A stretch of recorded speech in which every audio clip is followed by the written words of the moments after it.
الحمد لله نحمده ونستعينه ونستغفره ونؤمن به ونتوكل عليه ونعوذ بالله من شرور أنفسنا من يهده الله فلا مضل له ومن يضلله فلا هادي له وأشهد أن لا إله إلا الله وحده لا شريك له وأشهد أن سيدنا وسندنا ومولانا محمدا عبده ورسوله أما بعد فأعوذ بالله من الشيطان الرجيم بسم الله الرحمن الرحيم وجعلنا الليل والنهار آيتين فمحونا آية الليل وجعلنا آية النهار مبصرة لتبتغوا فضلا من ربكم ولتعلموا عدد السنين والحساب صدق اللہ العظیم۔ میرے دوستوں، ساتھی، بزرگوں،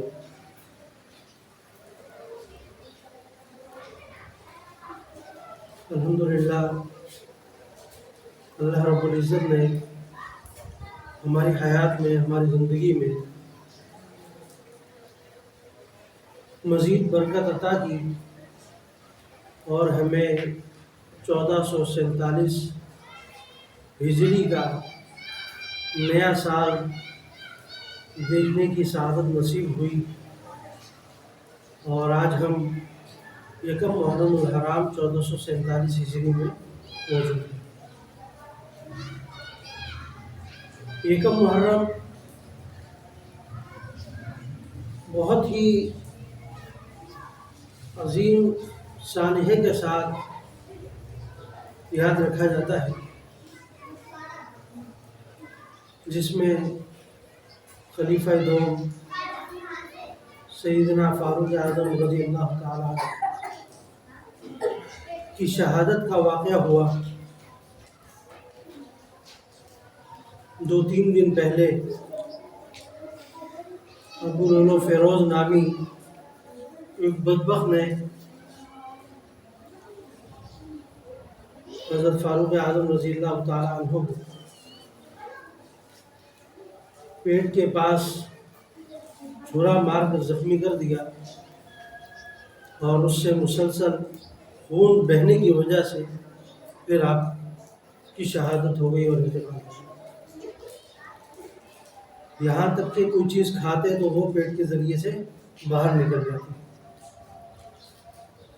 لیکن صحابہ نے جب یہ دیکھا کہ مسلسل بے ہوشی کی حالت میں ہے، بے ہوشی کی کیفیت میں ہے، تو ایک صحابی قریب جا کر جیسے ہی یہ کہتا کہ حضرت نماز کا وقت ہے، تو آپ فوراً بیدار ہو جاتے۔ کوئی دوائی یا کوئی اور عمل اثر نہیں کر رہا تھا، لیکن جب کوئی صحابی قریب پہنچ کر یہ بات کر دیتا کہ حضرت نماز کا ٹائم ہو گیا، تو آپ فوراً بیدار ہو جاتے اور یہی فرماتے کہ نماز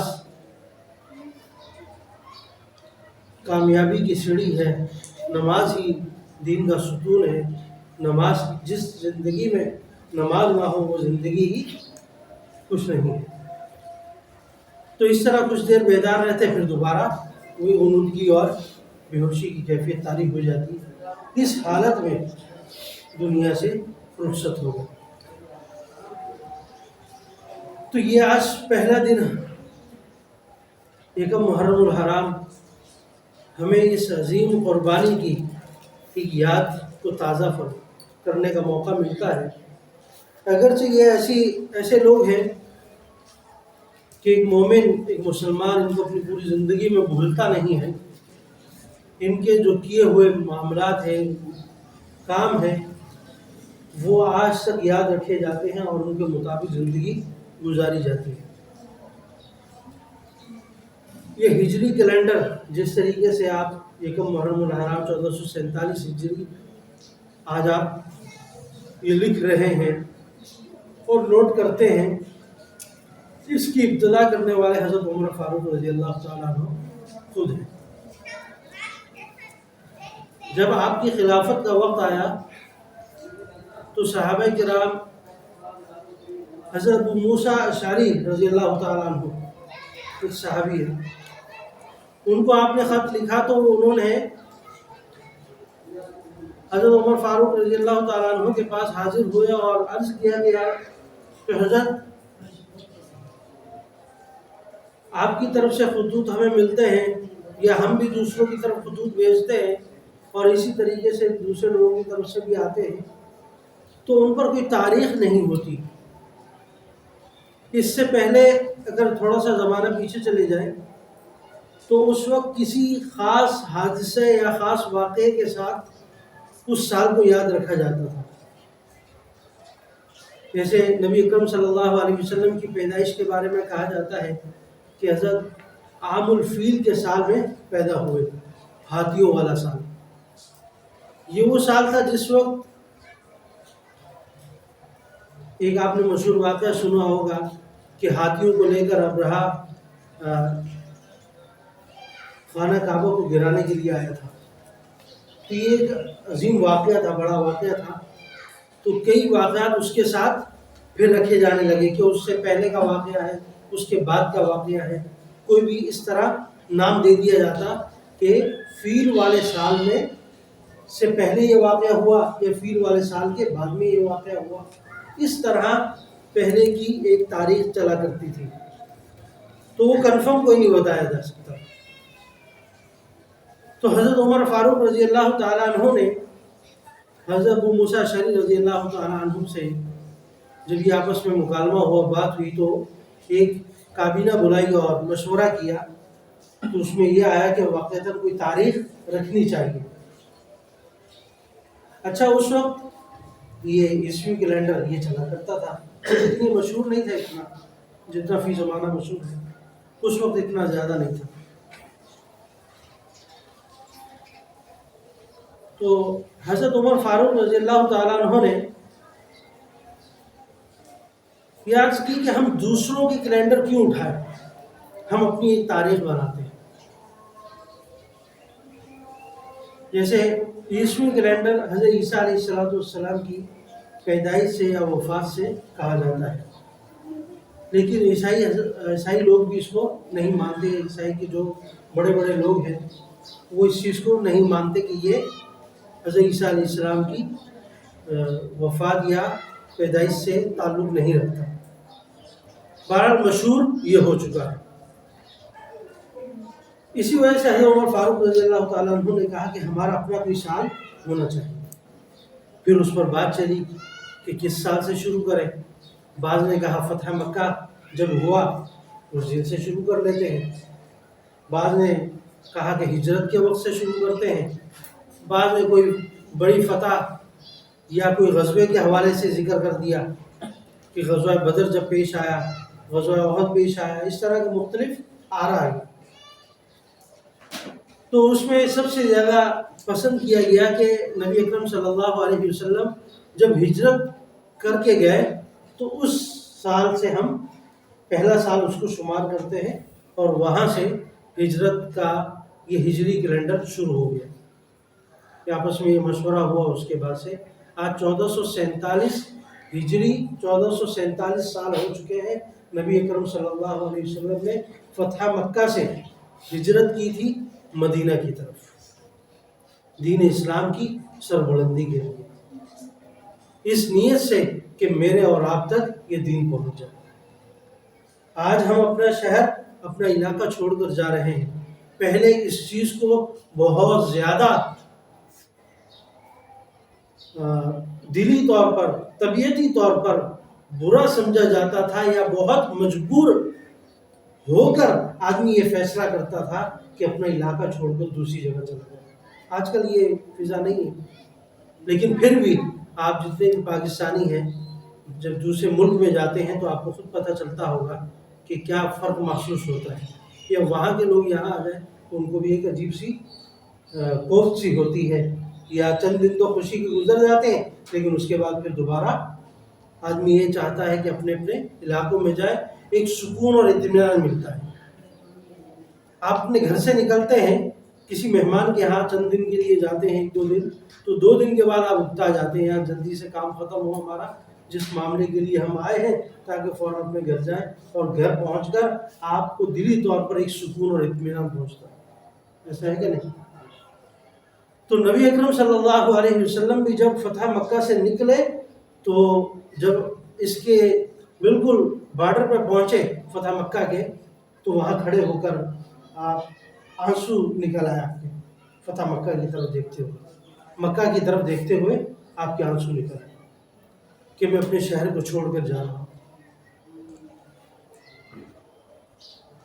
خیر، یہ قربانی تھی میرے اور آپ کے لیے، اور پھر مدینہ کی طرف ہجرت فرما گئے، اور وہاں پہنچتے ہیں سب سے پہلے ایک مسجد کی ابتدا رکھتے ہیں، مسجد نبوی کی تعمیر کا آغاز کرتے ہیں، اور آج تک وہ مسجد ہمارے لیے اپنی جگہ پر موجود ہے۔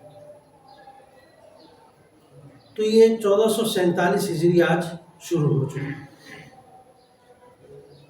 جو ہمیں اس عظیم ہجرت کے بارے میں مسلسل بتاتا ہے کہ ہمارے بڑوں نے، ہمارے نبی اکرم صلی اللہ علیہ وسلم نے ہمارے لیے ہجرت کی تھی، اور پھر حضرت عمر فاروق رضی اللہ تعالیٰ عنہ نے اپنے دور خلافت میں اس چیز کو شروع کیا۔ اچھا، سن شروع ہو گیا، ہجرت کا سال شروع ہو گیا، اب پھر معاملہ رک گیا کہ کس مہینے سے شروع کریں۔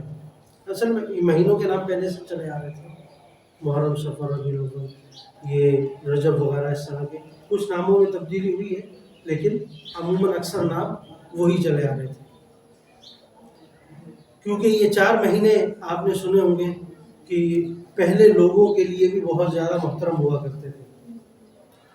اس میں رجب ہے، یہ شعبان، رمضان اور محرم کا مہینہ، یہ احترام والے مہینے سمجھے جاتے ہیں۔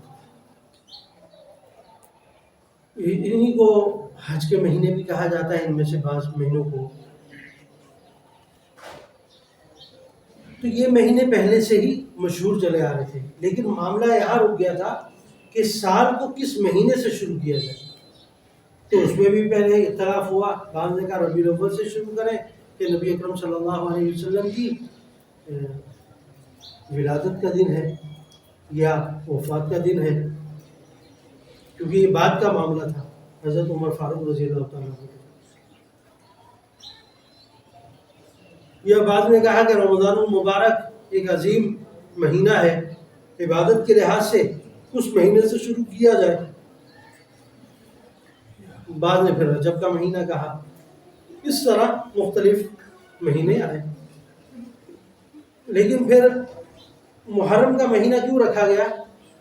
کہ نبی اکرم صلی اللہ علیہ وسلم نے جب ہجرت کا ارادہ کیا تھا تو وہ محرم کا مہینہ تھا، ہجرت ابھی کی نہیں تھی، ہجرت ہوئی ہے محرم کے بعد جا کر سفر، ربیع الاول میں، سفر کے آخر میں اور ربیع الاول کے شروع میں، اس طریقے سے ہجرت ہوئی۔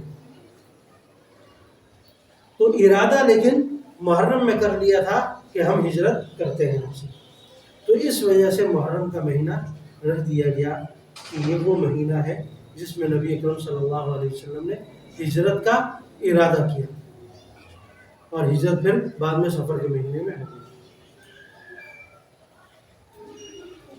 یہ سال کا گزرنا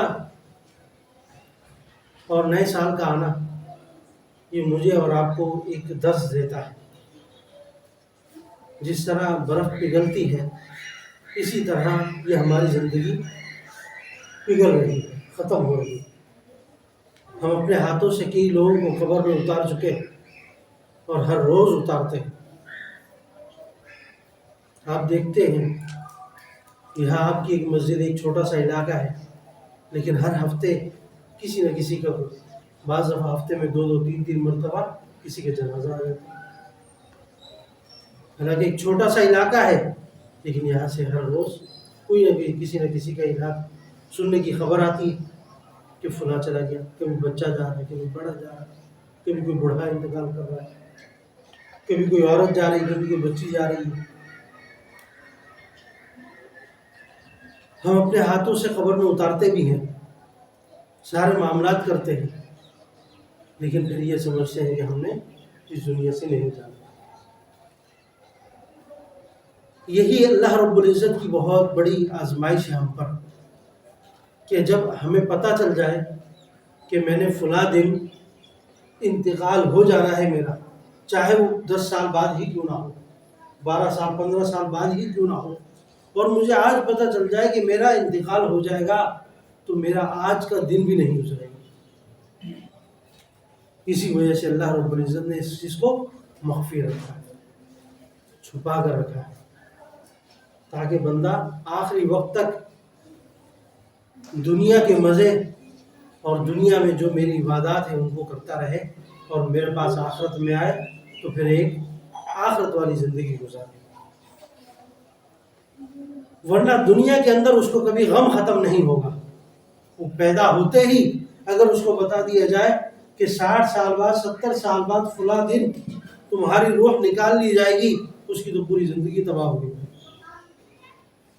اب آپ دیکھتے ہیں بعض دفعہ آپ سنتے ہیں، یار ابھی تو وہ باتیں کر رہا تھا، ابھی تو ہنس رہا تھا، ابھی تو فلاں جگہ گیا تھا، ابھی تو ہمارے ساتھ کھانے میں مصروف تھا، ابھی تو فلاں جگہ سے آیا۔ اس طرح کی باتیں ہو رہی ہوتی ہیں، یا کل تو ہماری ملاقات ہوئی تھی، بالکل صحیح تھا۔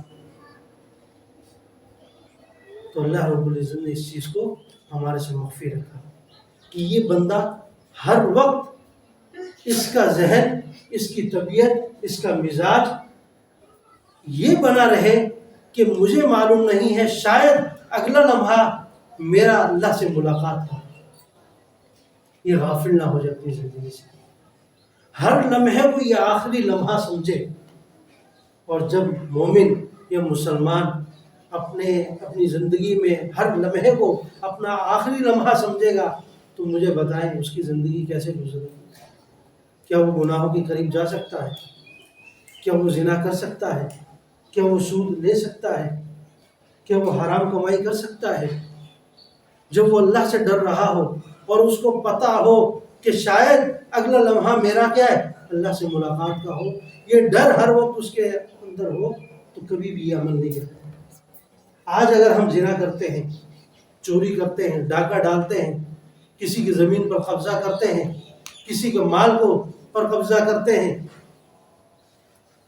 کسی کو دھوکہ دیتے ہیں، وہ صرف اس وجہ سے دے رہے ہوتے ہیں اور ہم یہ سوچ رہے ہوتے ہیں کہ میں نے مرنا ہے۔ اگر یہ دل میں اتر جائے، میرے ایمان کا حصہ بن جائے، میری طبیعت کا حصہ بن جائے، تو کبھی یہ گناہ نہ کروں۔ یہ گناہ ہوتے ہی مجھ سے اس وجہ سے ہے کہ میں یہ سمجھتا ہوں میں تو ہمیشہ کے لیے رہنے آیا ہوں، موت دوسروں پر آئے گی، مجھ پر نہیں آئے گی، دوسرا دنیا سے جائے گا، میں دنیا سے نہیں جاؤں گا۔ لیکن یہ نہیں سمجھتا، اپنے بیٹے کو بھی قبر میں اتار چکا ہے، اپنے بھائی کو بھی قبر میں اتار چکا ہے، اپنے والد کو بھی قبر میں اتار چکا ہے، لیکن اس کے باوجود اپنے آپ کو اس سے دور رکھتا ہے۔ اللہ رب العزت ہمیں یہ گزرتے سال، یہ گزرتے دن، اس سے عبرت حاصل کرنے والا ہے۔ ان فی خلق السماوات والارض واختلاف اللیل والنہار، یہ دن اور صبح اور شام کا ہو جانا، لآیات لأولی الابصار، اس میں کیا ہے؟ عقل والوں کے لیے نشانیاں ہیں، عقل مندوں کے لیے نشانیاں ہیں۔ اگر ہم ان گزرتے دنوں سے کوئی نشانیوں سے عبرت حاصل نہیں کر رہے تو اس کا مطلب ہے کہ قرآنی اعتبار سے، اللہ رب العزت کے کلام کے اعتبار سے ہم عقل والے نہ ہوئے۔ اللہ رب العزت کیا فرماتے ہیں کہ عقل والے کیا اس سے عبرت حاصل کرتے ہیں۔ اور آج ہمارے سامنے کتنے دن گزر جاتے ہیں، کتنی راتیں گزر جاتی، کتنے سال گزر گئے، لیکن ہم اس چیز کی طرف توجہ نہیں دیتے۔ بہرحال مومن کی زندگی، مسلمان کی زندگی ہی یہ ہے کہ وہ ہر لمحے اپنے آپ کو دوبارہ ریچارج کرے، جس طرح موبائل بار بار چارج کرتے ہیں نا، آپ کی زندگی بھی ایسی ہے، آپ کا ایمان بھی ایسے ہی ہے۔ اور اللہ رب العزت کو بھی یہی ایمان پسند ہے کہ میرا بندہ گناہ کرے مجھ سے توبہ کرے، میرا بندہ گناہ کرے پھر مجھ سے توبہ کرے، گناہوں میں لگے پھر مسجد میں بھی آ جائے، گناہ کرے پھر آ کر معافی بھی مانگ لے، وہاں گناہ کرے لیکن یہاں آ کر سجدہ بھی کر لے۔ میرا اللہ یہ چاہتا ہے۔ اگر اس پر ہم کامیاب ہو گئے، انشاءاللہ العزیز ہمارا آخری لمحہ اس حالت میں ہوگا کہ ہم کلمہ پڑھتے ہوئے دنیا سے جائیں گے۔ کلمے والی موت ہوگی اور شہادت والی موت ہوگی اور سجدے والی موت ہوگی۔